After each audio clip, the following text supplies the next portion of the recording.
Pernah terjadi, kurang lebih terjadi tahun 17-18 Hijriah, di zaman kekuasaan Amir Mu'minin Umar bin Khattab radhiyallahu anhu, dikenal dengan Taun Amwas.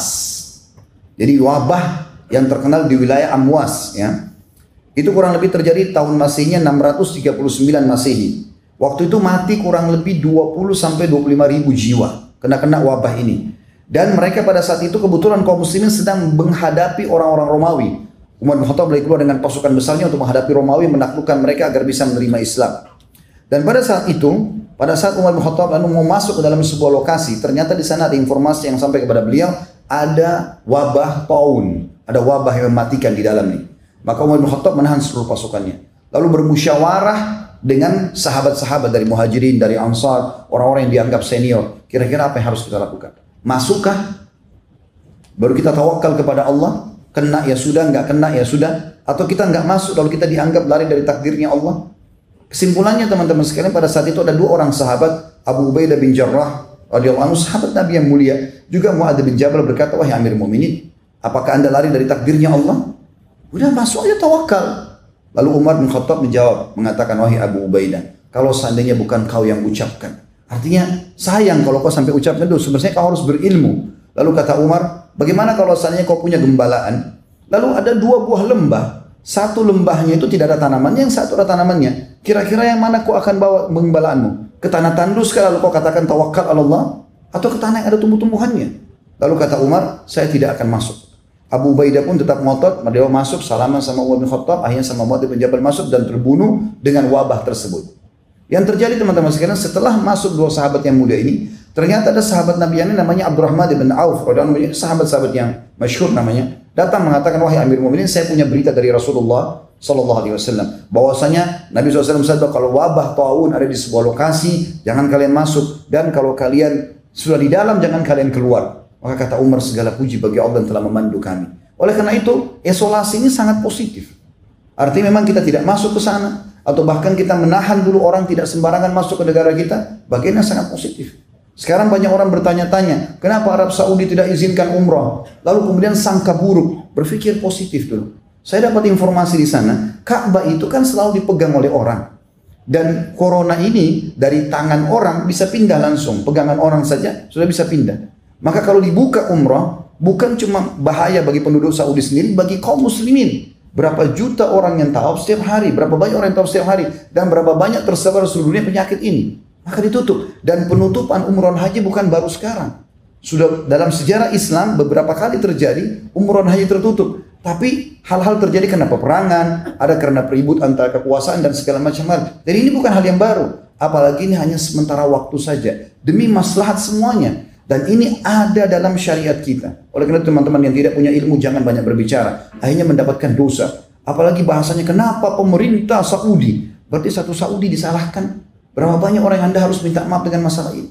Kenapa pemerintah ini larang? Pemerintah itu yang dibahas. Berapa banyak dosa yang kita bisa dapatkan? Kalau Anda punya masalah sama seseorang, kerucut ke orang itu saja.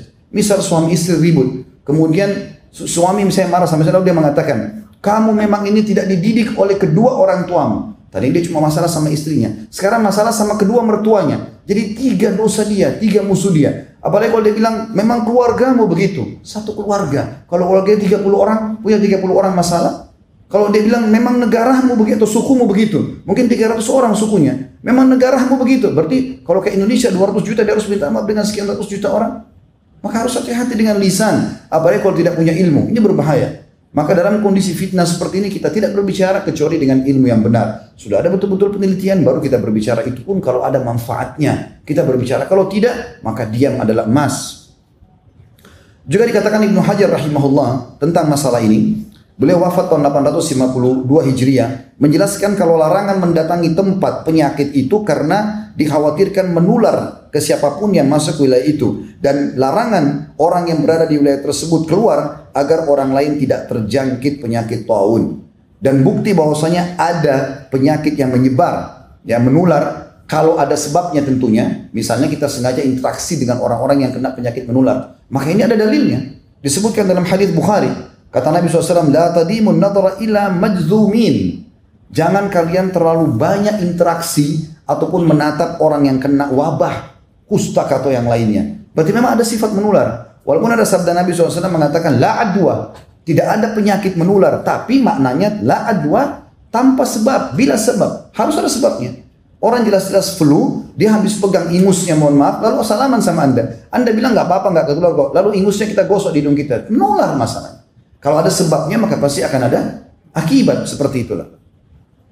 Kemudian juga kalau terjadi bagi orang-orang beriman, misal kalau sampai ada yang kena pun, dan kita berharap tentu karena ini adalah wabah yang Allah datangkan sebagai hukuman, gitu kan? Jelas ini adalah hukuman karena Umar bin Khattab berkata radhiyallahu anhu, tidak mungkin wabah itu kalau misalnya wabah, bahasa Arabnya wabah, tidak mungkin wabah datang turun dari langit Allah jadikan sebagai sebuah bencana di muka bumi kecuali karena dosa yang sedang terjadi, dan tidak akan pernah diangkat kecuali dengan taubat.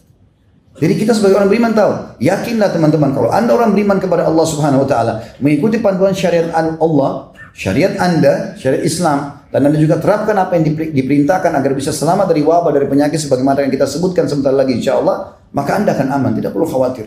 Saya ingatkan juga, jangan terlalu dibesar-besarkan, seakan-akan harus sembako dipenuhi di rumah, tidak akan boleh salaman sama sembarangan orang. Akhirnya suami istri nggak mau salaman, orang tua sama anak nggak akan salaman, muslim sama muslim yang lain di masjid tidak akan salaman. Pada sementara Nabi SAW mengatakan bahwasanya kalau dua orang muslim salaman, pada saat mereka lepaskan tangannya maka akan berguguran dosa-dosanya. Tapi Anda punya hak setelah itu, ya, mengantisipasi dengan misalnya mencuci tangan, boleh. Anda boleh pakai masker, silahkan, itu hak Anda ikhtiar, tapi jangan berlebihan. Sehingga akhirnya setiap orang bersin sedikit, kayaknya corona nih. Kan jadi masalah. Semua orang dicurigai. Di pengajian saya kemarin ada yang tanya begitu, Ustaz, saya lagi flu. Begitu saya flu, semua orang sekitar saya curiga kalau saya corona. Sehingga akhirnya semuanya orang su'udon satu sama yang lain. Ini juga jadi pelanggaran agama. Artinya kita berhati-hati, tapi tidak boleh berlebihan.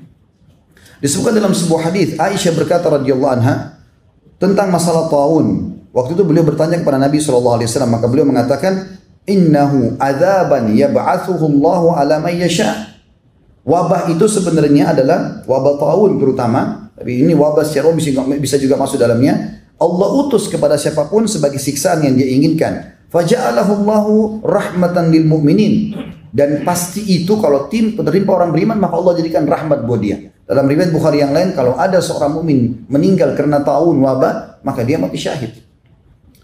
Dan kemudian dikatakan, "Falaisa min 'abdin yaqa'u ta'un fayamkuthu fi baladihi sabiran ya'lamu annahu la yusibu illa ma kataballahu lahu illa kana lahu mithlu ajri syahid."